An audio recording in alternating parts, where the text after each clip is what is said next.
All right, all right, all right. Welcome back to the Misfit Nation. If you are a veteran and you are struggling or feel like you are leading down a path towards the darkness, stop and think about those who are around you. Think about how they truly value you, how they will miss you. You are not alone. You need to talk to someone. Someone will listen to you. If you feel like you'll be a burden to them or embarrassment, or you're embarrassed to talk to someone, call the anonymous hotline at 1-800-273-8255 and take option one. Don't make a permanent solution to a temporary problem. If you're a new listener, thanks for joining us. Please subscribe to our show on your favorite podcast apps. And if you're a current listener, please download the Military Broadcast Radio app and check out our entire family of veteran shows that are on there. You'll have a lot of content you'll like. Don't forget to subscribe to our YouTube channel at the_Misfit Nation. This will keep you up to date on our latest shows, episodes, and of course, stories of our guests. Speaking of which, our next guest loves to help people access their truth, their trust, and to access and trust their intuition, specifically by learning to make intuitive decisions. No more pro con lists, no more looking at all the possibilities. Use your own inner oracle to feel confident in your next steps. She also has a passion for cardology, the astrology and numerology of the playing cards. So without further ado, let's welcome Laura Haehl to the Misfit Nation. Welcome, Laura. Thank you so much for having me on, Rich. I appreciate you saying yes when you made the match and over the pod match world, and it's great to be connected. Yeah, you too. Yeah, I'm excited.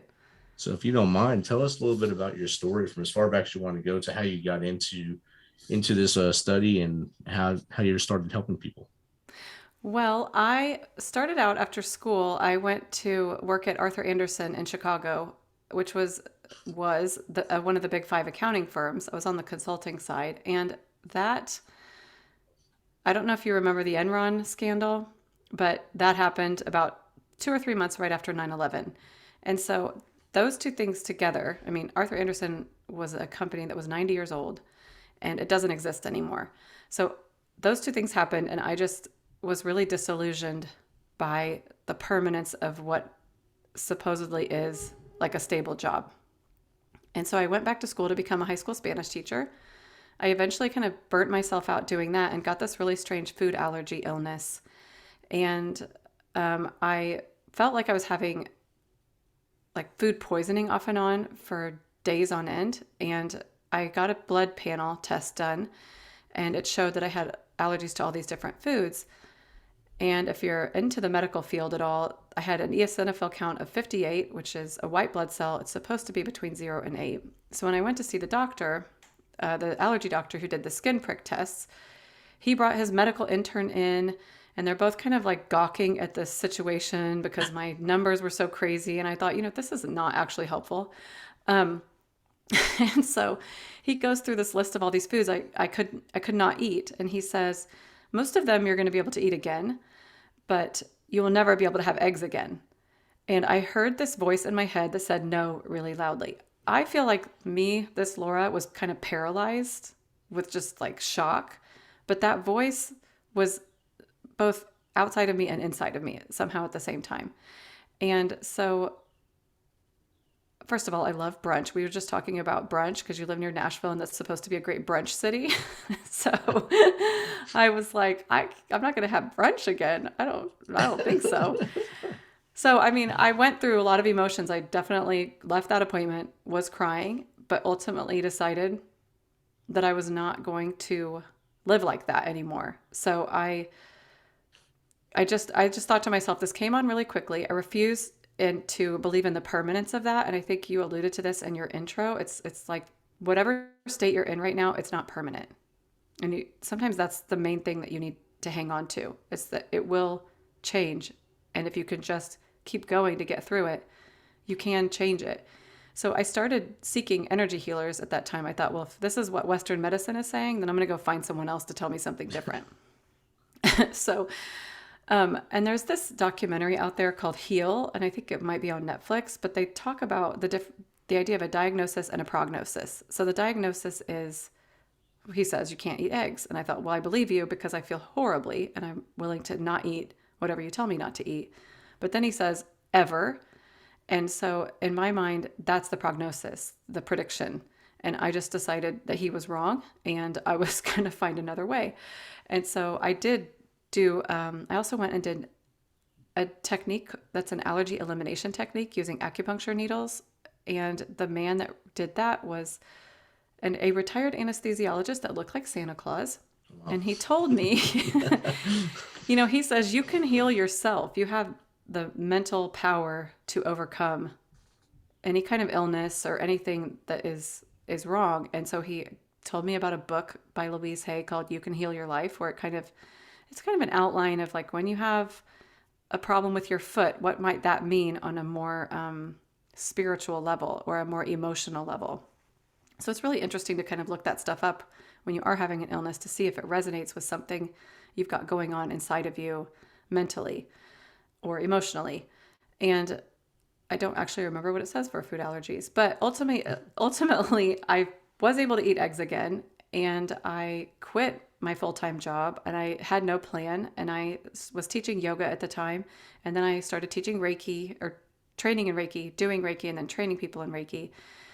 And part of my Reiki training was actually doing more kind of intuition training. And so what I really believe is that we have this sort of inner part of ourselves that's connected to, and you could say God, your soul. Everyone might have kind of a different way to label that, but we are connected to that universal consciousness, the creator. And if we can sift through the stuff that's laying on top of it, we can get to that more kind of peaceful center, and the part of us that sort of knows the next steps or knows what needs to be done or just feels calmer. So I take people through different kinds of trainings and practices to get more in tune with it. And a lot of it is practice because it's a skill in my view. So it's just like learning to play the piano or learning how to play basketball. You have to keep working at it and then kind of validating when you do feel like you got something. So I think most people out there can remember a time when they just knew something was going to happen. Maybe they didn't know why they knew it, but they just knew. And so it's sort of amplifying that and practicing with that so that it happens more often when you just feel sort of connected to that idea of our consciousness as an energy. I mean, if you start reading stuff about the human brain, it's kind of like they don't actually really know how it works that well. They're not really sure. Like there's like electrical impulses happening, but where is that phone number that you can remember actually stored? It's just an electrical impulse shooting off. So I think we think our technology is really advanced, but I don't think it really is that advanced. I think there's a lot more that we don't understand than that we do understand. So I like to, before I started kind of talking in these terms, what I used to say to myself was, like when I was deciding to quit my job, I thought to myself, okay, if I were going to talk to myself at 90 years old, what would my inner 90-year-old say to me right now? And instantly, my inner 90-year-old was like, just quit. This is not healthy and you're not enjoying it and you need to quit. So there's a lot of different ways to think of kind of tapping into that part of ourselves that has a broader perspective. And so if an inner 90-year-old works for you, that's great. If it's your connection with God, that's great. If it's your inner wisdom, that's also great. It's just trying to find that place where you have that kind of calm center where you can get to. So what I usually tell people to do to start to play with this is actually just to imagine, and this is specifically to make a decision, but just to imagine going to the worst restaurant you can possibly think of and ordering the worst thing on the menu that you would hate to eat. And then imagine going to your favorite restaurant and ordering your favorite thing on the menu. And if you kind of really put yourself in those two situations, you should kind of feel in your body something that feels very different. One is kind of restrictive, shut down, closed off, and one is expansive, wide open, freer. And so to me, we're always trying to chase or find that freedom, that expansion. So when people are trying to choose, whether to quit a job or not, or to take a certain job or not, you can kind of feel the expansion or the contraction around it when you're trying to prepare yourself for it. And I talk a lot about like ditching pro-con lists. And I say that because we make 35,000 decisions every day. And to me, a pro con list just makes more decisions that we have to make. You're trying to weigh the two things against each other, and just in and of itself, it's making more decisions. So it's kind of stepping away from that, chasing those things and trying to figure them out with your mind and logically process through them, and switching over to this more what I would call yin idea, which is the feminine and masculine energy. So masculine is yang and feminine is yin, and it has nothing to do with gender. But ideally, we'd all be balanced in both of these. We'd be taking action, getting stuff done, and then taking quiet time and solitude and maybe meditating or praying. So you have this balance and you're not just go, go, go all the time. And so the intuitive decision making is really on that feminine, receiving, intuitive kind of side. Does that make sense? Yes, it does. And you had me at food allergies because I got diagnosed with alpha gal here less than 7 months ago. I got bit by a tick, so I can't eat any red meat. Oh, forever? Yeah, forever. But I also just heard about a person not far from here that does the acupuncture that can do it. So I'm looking into that as well because I kind of like red meat and stuff. So. Yeah, I'm sure. Well, yeah, I'm not into forever. Yeah. I don't know. Like, I don't know, the issue is like, that's the risk, right? So after I did those sessions with that person, it was like I had to risk trying the eggs again, Slowly and go back. right. And I just don't even remember when I was brave enough to do that. But at some point I just thought, well, it's now or never. And so I kept getting my blood tested for like a couple of years after that to make sure it never went back up, and it didn't. And I just started adding eggs back in, and it's fine. But I don't know what is it. Can you taste red meat or like try it a little bit, or is it like be all end all? Better not ever put a bite in your mouth again. It's pretty much be all end all. Yeah. Isn't that wild? So anything with hoofs or feet I can't eat, but feathers and scales I can. Oh my gosh. So it was a pretty heartbreaking finding out from the VA to tell me that. So. Yeah, I'm sure. I mean, that's just such a lifestyle change. Oh yeah. So everything's chicken and turkey now. So it's awesome. I always think about like our world and how it works, and something like that. It's like, what message is it sending us that you can get bitten by an insect and have to stop eating red meat?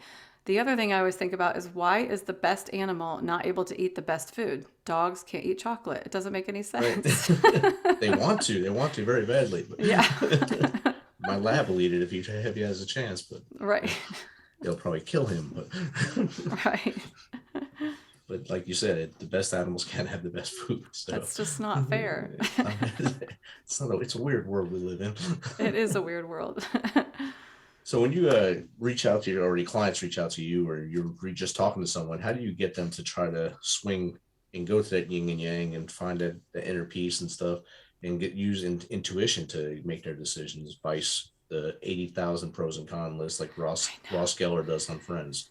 I think that they are already in a place where they're kind of desperate to figure something out. So I had a client the other day who was, she's a mental health therapist, and it's like she had this opportunity to go into a private practice, but she had the opportunity to get into 4 different private practices. So she was trying to decide between 4 different places. And so we did kind of a meditation where she felt into all 4 of them. So on paper, they looked differently than they felt to her when she kind of sat quietly and imagined working there. And so she just got a deeper layer of information and was able to eliminate 2 of them at the time.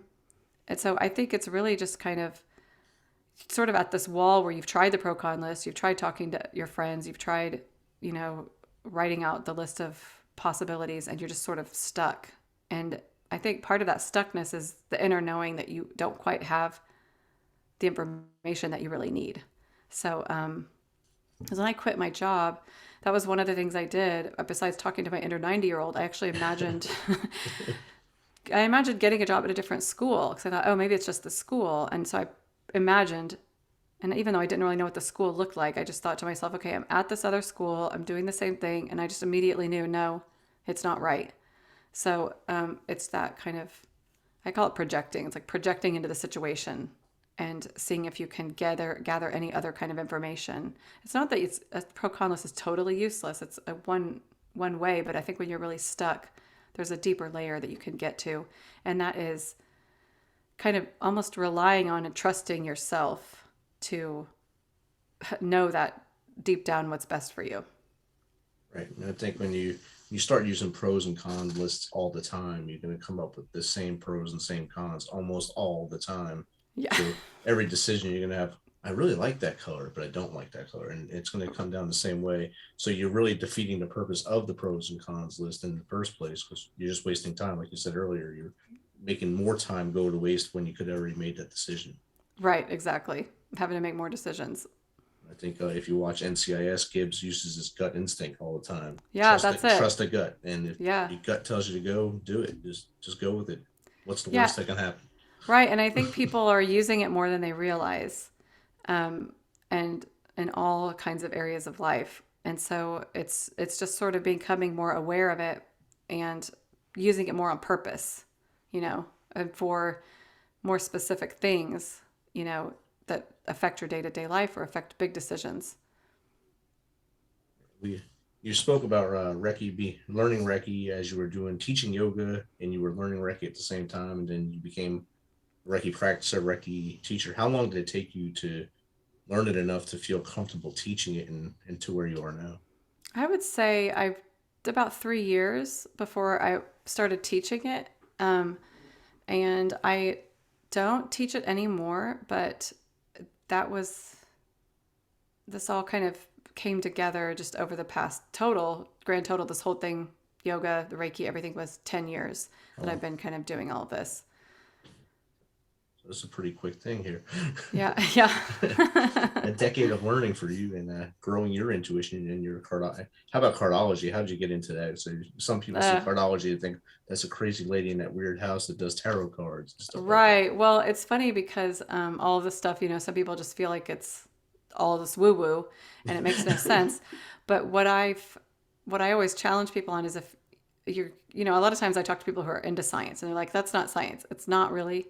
But if you're a scientist, you would test it out, because that's what scientists do. They test things and they experiment and they investigate it. So this is, you basically have a card for your birthday, and it talks about your personality and some of the difficulties you might have, some kind of an idea about what your life purpose might be. And it is, I was actually with my friends and we took a trip to Boulder, Colorado, and I went to get an intuitive reading, and the woman there says, "You're a six of clubs."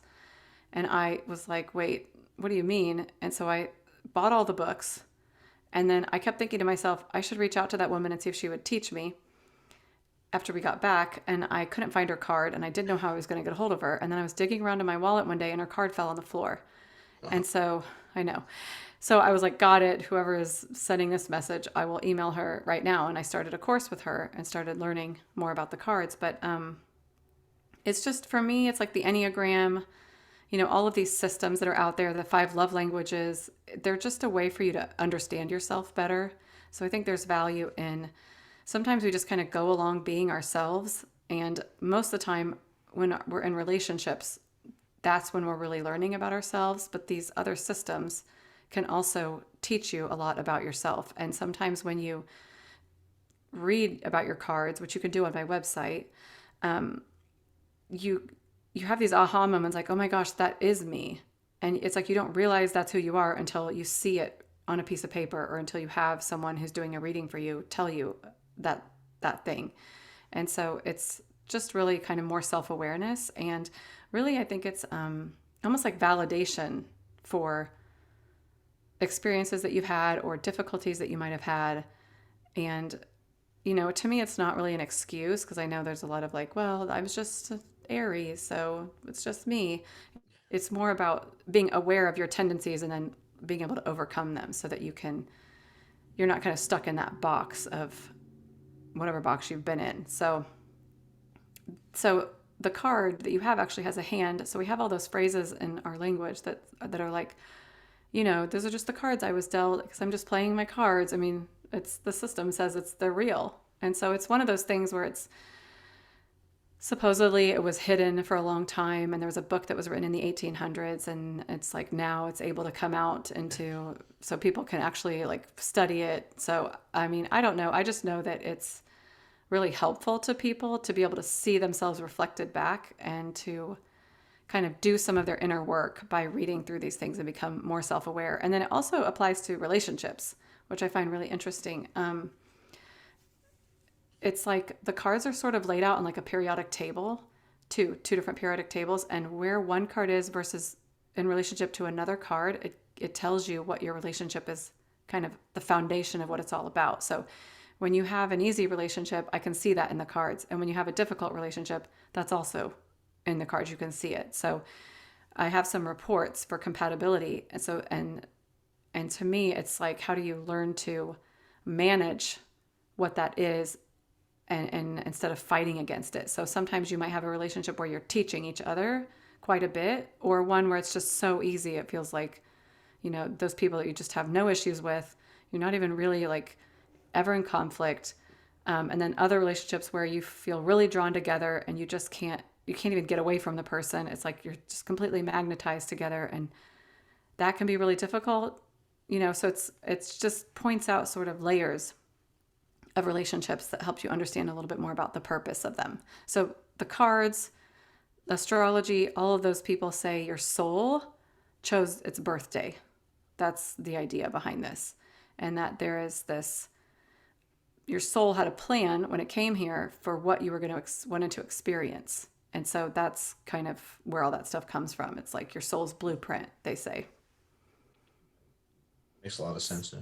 Hopefully Yeah. the audience understood now and they don't just drive by those card readers buildings like in New Orleans and run by them so they don't think to get robbed or something. Right, Actually go find out a right. little bit about themselves. Right, right. It can be So really interesting. yeah. So over your decade of learning all this stuff and kind of bringing it all together as we are now, did you travel any Eastern places to visit like the holy sites or anything like that, or any holy places in the world that like made you feel more at home with this practice? That's a really good question. Actually, no Eastern sites. I have been to Mexico a lot. Believe that we're sort of drawn to places that we feel like there's something important for us there. So I have spent a lot of time in Mexico, but I actually walked the Camino in Spain a few years ago, and I spent a lot of time in northern Spain. And that the Camino is a spiritual and religious pilgrimage where you just walk to northwestern Spain to this town. And the reason the town exists is because in the medieval times, some people, quote, found the remains of St. James the Great in a field. I mean. And then the Catholic Church capitalized on that and spread that word. And so people started walking to this area. And now it's a town. Queen Isabella and King Ferdinand, the ones that sent Christopher Columbus over to the New World, built a hospital near the cathedral and where you end the pilgrimage. And now the hospital is actually a hotel. So people will walk, and it's almost like when you're walking a pilgrimage one direction, which you don't get to do very much. If you think about it, you go on a walk, you have to circle back. There's something really significant about walking only one direction. And people usually kind of feel like they're being called to do a pilgrimage like that. Usually it's around the time when there's like a massive life change happening. And if your audience is interested in sort of what it's really like, there's actually a movie on YouTube I think you can rent for like $4 with Martin Sheen in it, called The Way. And it's about him doing, well, it's not him, but it's like his character doing the pilgrimage. So you can understand kind of, you're like schlepping all your stuff. You're staying in a different like hostel type places at night. You're just meeting people along the way and having all of these experiences of interacting with people from different places, following something that's over 1,000 years old. Those pathways have been there for a really long time. So for me, that's that kind of thing that you can do, which, we have places here. We've got the Appalachian Trail, the Mountains to Sea Trail. There's the California, the one along the West Coast, that you can do this kind of thing where you just are walking one direction. They won't have as many coffee shops as the one in Spain or bathrooms because they're not as popular, but it gives you really all that space and quiet to be able to practice tuning in and kind of trying to find out what your soul is trying to tell you, is kind of how I feel about an experience like that. So, but I have not been east. I I used to have a really strong desire to travel, and I just am kind of over it now. I don't know what happened. Sure, something told you not to travel, so that it's Yeah. probably a gut feeling. Probably said, let's just stay close to home. Yeah, I've had a lot of digestive issues over the Yeah. years, and it's like traveling just, I mean, Mexico is the worst for I that, and was I was other gonna say Eastern that's a countries. rough one there. Yeah, so I haven't been there in a long time either. So I'm kind of careful with just trying to keep my physical body more in shape, more kind of centered. I think the best climb I ever had was a Grandfather Mountain, not far from where you are, in North Carolina. That was after my fourth deployment to war. Me and my wife and daughter, we climbed that mountain and we ate on top of the mountain, and that was my release point right there. That's where I found everything, and I found my inner peace up on top of Grandfather Mountain. Oh, did you really? So did you notice like a massive shift from before and after? Oh yeah, I was calm, I was cooler, I was happier. And Just yeah, that one experience that is wild. that climb, it was just beautiful up there, and just so serene. Yeah, and it's like the wind. Sometimes I think the wind is so, I mean, first of all, sitting on the earth is huge and really important. So if, you know, I always tell people if you're struggling and you're spun up in like really negative thoughts, getting out into nature, just I sometimes will go lay down on the ground even in the middle of winter. And that just always really helps me a lot. But the wind up there at Grandfather Mountain and the view, and then the actual just you're sitting on the earth, I just think is so powerful. And that makes so much sense that you would have had such a powerful experience. That's so cool.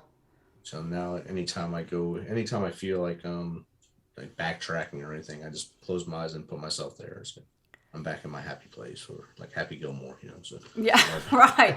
Well, that's awesome. And I mean, yeah, everybody probably has kind of a happy place somewhere that they can think of and do that exact same thing. so I feel what you're saying. Yeah. And the long way of saying it, yes, I feel it. Yeah, that's awesome. Wow. But I have to disagree. There is bathrooms along the Appalachian Trail. Oh, there are? There's all kinds of trees you can use. So. Oh, right. Right, right, See, right. you just got to use available assets. Right, exactly. Right. Pee It's on the easier for benefits. us than it is for you. So. Yeah, it's a lot easier. Yeah. Yeah, that's So, funny. so Laura, how does someone get in contact with you if they want to learn what you do, or even get some help from you? Yeah, so my website is lauratheintuitive.com. I ditched my last name because it's too hard to spell and people can't say it. So so people remember, it's lauratheintuitive.com, and I have Facebook and Instagram with the same handle. Yes, that's pretty easy. Laura the Intuitive instead of Yeah, Laura. I can't say my name. right. Or spell it. The spelling's Yeah. the worst. Well, I like on your pod match, you should pronounced. Yeah, because I mean, people always ask, and it's really hard to figure out. Well, it's pretty simple. What 3 tips would you give someone that was actually going through a hard time to get over that and try to center themselves and get forward? It's a good question because I just myself earlier this year was going through one of the most difficult times that I've ever been through in my life. And it was a roller coaster of being perfectly fine one minute and then just completely feeling like everything was crashing in the next minute. And so I did anything I could. I went outside, I sat and got quiet. And so that's the first tip I would give is getting outside in nature. The second thing that actually really helped me was emotional freedom technique, which is also known as tapping. There's this man on YouTube called Brad Yates. He has a gajillion videos, and you can just search Brad Yates, anxiety, Brad Yates, sadness, Brad Yates, abundance, whatever you can think of. And he's got a video. And so you're basically, we had mentioned the meridian, the acupuncture, you're actually tapping along the meridian lines around your face while you're saying these statements. And I just found that to be so powerful that every time I would do it, I would feel so much better. And it was like 5 or 6 minutes doing the video. And I think that for me, the words are really important. And so he's created these sentences that you can actually believe to be true. So sometimes when you're in that low state, it's to make a leap to be joyful or be happy. It's impossible. But he creates these statements that it's like, I'm sad right now, and it's okay to feel sad. And I'm going to let the sadness pass through me. not I'm going to be joyful. It's too much of a leap. So he does a really nice job of crafting the words that he's using that your brain can actually believe what you're saying, which I think is important. So the third thing that I would do when I was in a really low point is I would call someone and just sob. My poor parents. You did And this to me. yeah, right. It's all your fault. Um, or I would call a friend, or I have four sisters, so I would call someone, and just to have someone witness and listen was so powerful. And I just kind of had to let go of the idea that I was probably stressing them out because I just needed that support. And if they were worried about me, I just had to be like, yeah, just worry about me, and you're just gonna have to deal with that yourself because I can't handle you worrying about me. I'm not gonna worry about you worrying about me. I'm already dealing with my own stuff. About me right now. Yeah, it's about me right now. Yeah, so those are the three things that really helped me. Awesome. I think the audience will take something from each of those. And I've actually seen some of the tapping stuff. With the Wounded Warrior Project, they actually gave us books on tapping, so it was pretty cool. Pretty cool to see that. And I never heard of it before that. And I have the book right here, so Yeah, maybe I'll actually read it now. yeah, it's so powerful, and you just can so quickly pull up a video and be doing it, and it shifted things so quickly.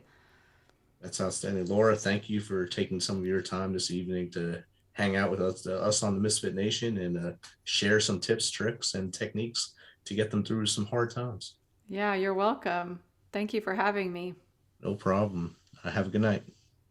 You too.